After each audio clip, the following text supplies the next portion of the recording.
You've been very open over the Yes. years about Yes. past infidelity. Yes. And how you grew from that. Yes. What do you make of some people out there who will look at this decision to bring you in as senior pastor as New Birth trading one controversy for possibly another? No, I think that it's right on target to be a match made in heaven.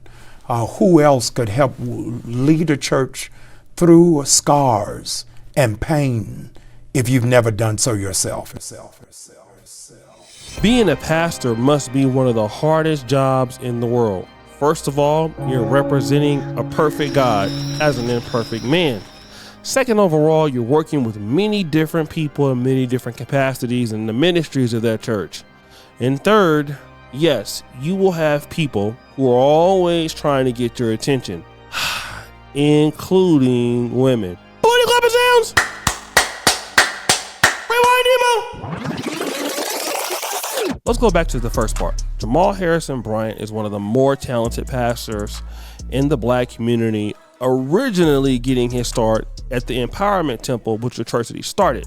Now, his father, I believe, is John Bryant, is the presiding bishop, or at least he was, of the AME Church. And so he has always been in the mix. Unfortunately, that's where those booty clapping sounds come back into play. He's fathered numerous children out of wedlock, and he even addresses it in this clip. Several years ago, all of a sudden, you're on TBN. Yes. And folks are saying, oh, he's the next great preacher. Right. You're being called by churches left and right. Yeah. And here you are, a young pastor. Yes. Thriving, growing church.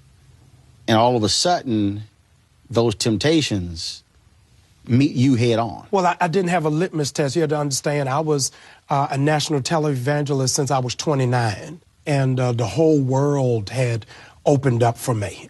In every stage, I'm preaching in arenas, convention centers, mass mega churches, was quickly becoming a household name. So nothing in my mind ever said, one, I would ever get caught.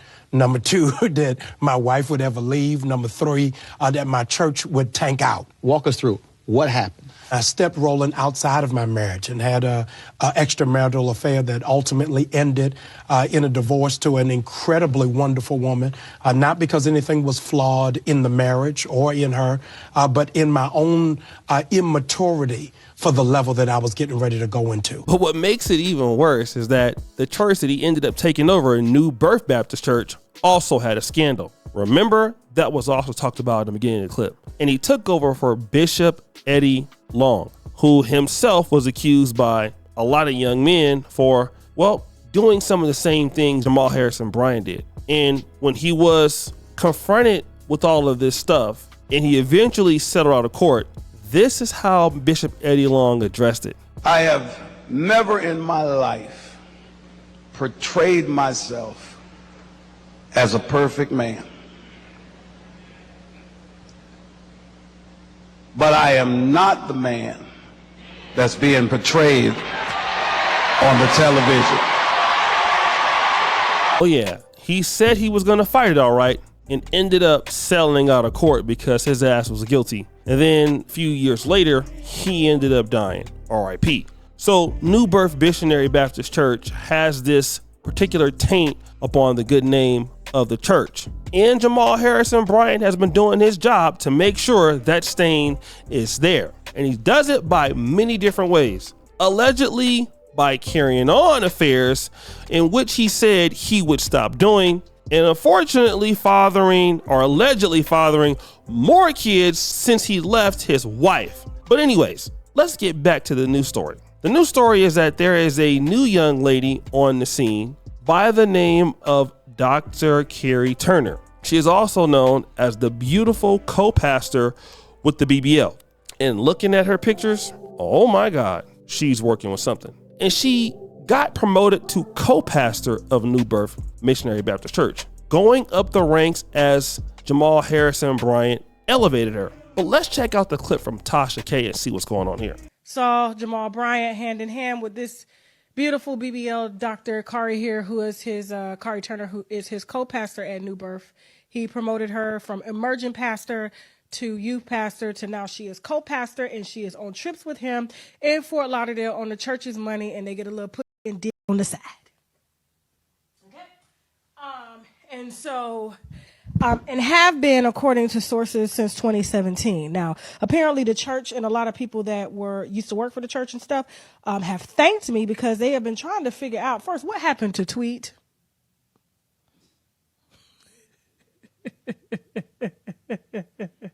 It's okay, Jasmine. Take your time. There we go. What happened to Tweet? I knew he didn't. What happened? People were trying to figure out, and it was Dr. Carrie that happened, allegedly, and it was Amber Ty from Country Wayne's skits. It was also Phaedra Parks. Jamal Bryant. All of these women, and this is the reason why he won't make the BBL doctor the main bitch, but he can give her a co-pastor position. That's as close to the wife as you gonna get, bitch. Okay, now, you know what's really bad about this whole union is that Dr. Carrie, BBL co-pastor here, used to date and was engaged to Marvin Sapp. Take your time, Jasmine. It's okay. It's a lot of pictures here. It's a tree. Yeah, and Marvin Sapp and Jamal Bryant are best friends and apparently used to do heavy alleged orgies together in Detroit. And then there is another video by a brother by the name of Pastor Ray Curry Jr. Let's see what he has to say. Dr. Jamal Bryant made Dr. Carrie Turner the co-pastor of New Birth for her ministry credentials. Dr. Carrie Turner and her BBL was introduced as an emerging pastor, because she's talented. And then she was given a youth pastor position, even though she don't have any children. But anyway, and then she was elevated again to be the co-pastor of the whole church, because she's so talented. You mean to tell me that you will allow someone to play with your soul? You will allow this pastor to play games with your eternal destiny? You will allow a man to keep promoting someone over your souls who is quite possibly one of his booty calls, allegedly. How many praying, Bible reading, God-seeking individuals have served in that ministry, care about souls, want to help God people, but who do we promote? The ones whose legs we can rub. Jamal Bryant is an unrepentant sinner who said that my Lord was out of order 85% of his life. You blasphemer. At the risk of being heretical tonight, might I suggest to you that 85% of Jesus' life, he was out of order. Last time I said something about you, I had people calling me talking about don't say nothing. But I don't want nobody calling me this time. Jamal Bryant is a wicked sinner who needs to repent before his soul is lost. He don't believe in no God. You all had a video of some woman football tackling you in front of the church, and it was all a show. I hope that woman understands that she was used for nothing.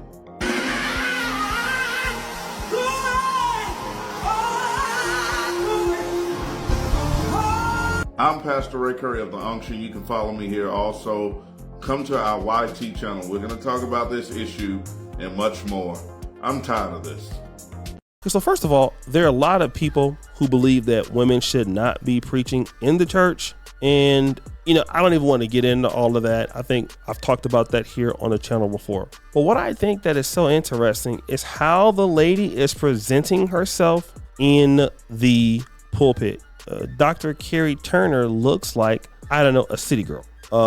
She definitely does look like she has a BBL, and she looks like a lady who's going to the club rather than going to church. And of course, this seems to be like a congregation full of, let me just say it, fuckery, instead of people looking for religion or looking for Christ or anything like that.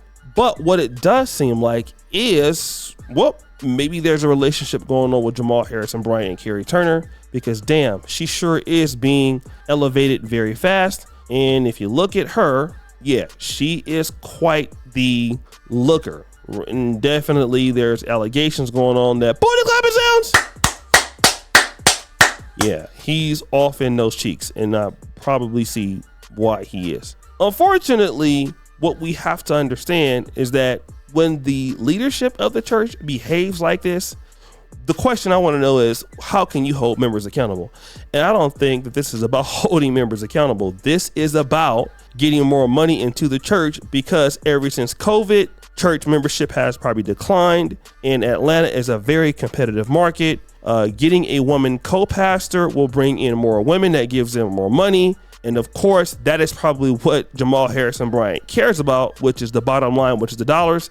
This is the same guy who wanted to start growing weed on some of the land the church had. So yeah, anything to make a few dollars to make up for all the money he's spending of the church's money, or the lack of funds coming in because people are just moved on. There's more churches coming up in Atlanta. So this is just a way to pretty much revolutionize a new way of income, instead of revolutionizing a new way to bring people to God in the strict way that God operates. And I see everything in the churches today is to be more liberal, you know, being more modern, where in reality, we're trying to make God like us, instead of us trying to be more closer to God in the way that he would like to receive it. And you can do whatever you want, but you know, all of this crap that people are trying to do to make God fit them, as far as what's going on in the Christian experience, I think that next thing you know, is God going to be a person smoking a blunt in the choir stand? I don't know. That's probably going to come next. You're going to see dudes smoking weed in the choir stand and rolling dice pretty soon. But guys, what do you think? It's your boy, Shea Duke Jackson, back at it again with another episode of The Celebrity Junk. I really appreciate you for all that you do. Subscribe, hit the bell. We're out.